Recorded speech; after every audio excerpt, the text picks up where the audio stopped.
Hello மக்களே, welcome back. இன்றைக்கி நம்ம பார்க்க போகிறது ரொம்ப சிம்பிளான ஒரு பன்னீர் கிரேவிங்க. இது எப்படி செய்யலாம்னு பார்க்கலாம். நான் இப்போ இந்த மாதிரி கடாயில் நல்லா 2 குழிக்கரண்டி எண்ணெய் ஊற்றிருக்கேன். கொஞ்சம் எண்ணெய் தாராளமாகவே விட்டுக்கோங்க. ஸோ எண்ணெய் இப்போ காஞ்சிடுச்சு. எண்ணெய் காஞ்ச உடனே 2 பெரிய வெங்காயம் நான் கட் பண்ணி வச்சுருக்கேன். அதை போட்டு நல்லா கோல்டன் ப்ரௌன் வர மாதிரி வதக்கி எடுத்துக்கேன். இந்த அளவுக்கு பாருங்கள், வெங்காயம் இப்போ நல்லா வதங்கிடுச்சு. இப்போ நம்ம இதை வேறு தட்டில் ட்ரான்ஸ்ஃபர் பண்ணிக்கலாம். நெக்ஸ்ட்டு இதே ஆயிலில் நான் ஒரு 10 பல்லு பூண்டு இருக்குது, அதை போட்டுக்கிறேன். அப்புறம் ஒரு 1/4 இன்ச்சு இஞ்சி, இதை போட்டு கொஞ்சம் ஃப்ரை பண்ணி எடுத்துக்கலாம்.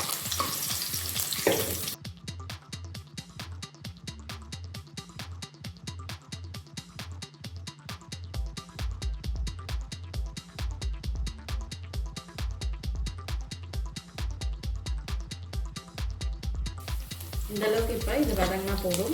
இதை நம்ம தனியாக ட்ரான்ஸ்ஃபர் பண்ணி எடுத்துடலாம். நான் வதக்கி வச்சுருந்தேன் இல்லையா, பூண்டு, இஞ்சி, அப்புறம் இந்த வெங்காயம், அதை நான் இப்போ மிக்சியில் அரைச்சி எடுத்துக்கிறேன். பண்ணி இந்த மாதிரி பேஸ்ட்டாக அரைச்சி எடுத்துக்கிட்டேன். இதை நான் இப்போ அந்த கிரேவியில் போட்டுடுறேன். இப்போ நெக்ஸ்ட்டு இதே பாத்திரத்தில் அதே எண்ணெயில் ஒரு பிரியாணி இலை போட்டுக்கிறேன். ஒரு பட்டை, 2 லவங்கம், கொஞ்சம் அன்னாசி, ஸ்டார் அனீஸு, இதெல்லாம் போட்டுட்டேன். அப்புறம் ஒரு டீஸ்பூன் ஜீரகம், அப்புறம் 1/4 டீஸ்பூன் காஷ்மீரி சில்லி பவுடர், இது கலருக்காக போடுறோம். சிம்லேயே வச்சு பண்ணுங்க. மஞ்சள் தூள் போடுறோம். ஸோ ஸ்டவ் சிம்லேயே வச்சுக்கோங்க. இதை கொஞ்சம் நல்லா ஸ்ப்ரெட் பண்ணி விடுங்க. இது கலர் கொடுக்கறதுக்காக தான் நம்ம இப்போ ஆட் பண்ணுறோம். இப்போ பாருங்கள், இதில் நான் 2 தக்காளி அரைச்சி வச்சுருக்கேன், அதை போட்டுடுறேன்.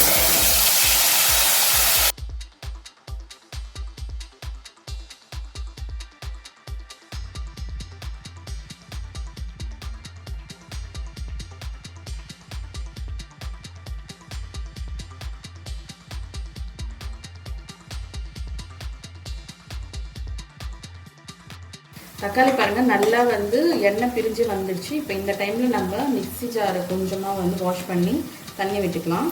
இது கொதிக்கட்டும். இப்போ பாருங்கள், நான் அந்த பேஸ்ட்டை போட்டுறேன்.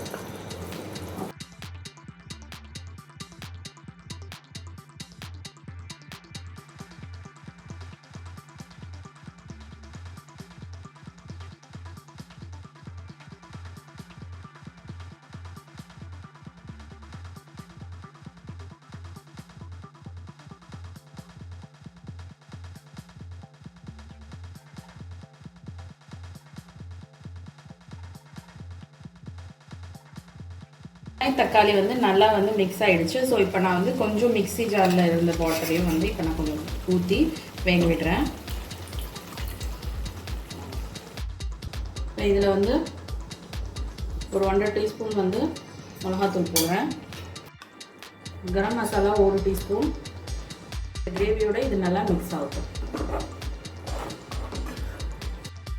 இது பாருங்கள், இது நல்லா மிக்ஸ் ஆகிடுச்சு. இப்போ நான் இது ஸ்டவ் ஆஃப் பண்ணிட்டேன். ஆஃப் பண்ணிட்டு கூல் டவுன் பண்ணிவிட்டு தயிர் ஒரு 4 ஸ்பூன் போட்டுக்கோங்க. தயிர் இதில் நல்லா கெட்டி தயிரே ஒரு 4 ஸ்பூன் போட்டுக்கோங்க. போட்டுட்டு மிக்ஸ் பண்ணி விட்டுக்கோங்க.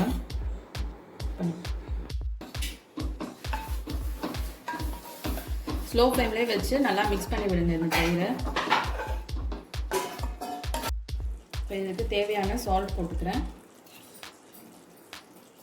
இப்போ கிரேவி திக்காக இருக்குன்னா இன்னும் கொஞ்சம் தண்ணி விட்டு ஒரு 5 மினிட்ஸ் கொதிக்க விடலாம். இது ஒரு சின்ன கிச்சன் டிப்ஸுங்க. எப்போவுமே நீங்கள் பன்னீர் வாங்கினீங்கன்னா ஃப்ரீசர்லேருந்து எடுத்திங்கன்னா அது இந்த மாதிரி கொதிக்கிற ஹாட் வாட்டர் இதில் ஒரு 5 மினிட்ஸ் போட்டு எடுத்திங்கன்னா சாஃப்டாக வரும். இப்போ நான் 5 மினிட்ஸ் போட்டிருக்கேன். போட்டுட்டு நீங்கள் ஃபில்டர் பண்ணிட்டீங்கன்னா பன்னீர் ரொம்ப சாஃப்டாக இருக்கும். இப்போ பாருங்கள், இது நல்லா கொதி வந்துடுச்சு. இப்போ நான் கட் பண்ணி வச்சுருக்கேன் பன்னீர் க்யூப்ஸை இதில் சேர்த்துறேன். பாருங்கள், நான் கார்னிஷ் பண்ணிவிட்டேன். நம்மளோட கிரேவி ரெடி. இதையும் நீங்கள் ட்ரை பண்ணி பாருங்கள். இது ரொம்ப ரொம்ப சிம்பிளான, சீக்கிரமாக செய்யக்கூடிய ரெசிபி. டிஃப்ரெண்ட்டான டேஸ்ட்டில் இருக்கும்.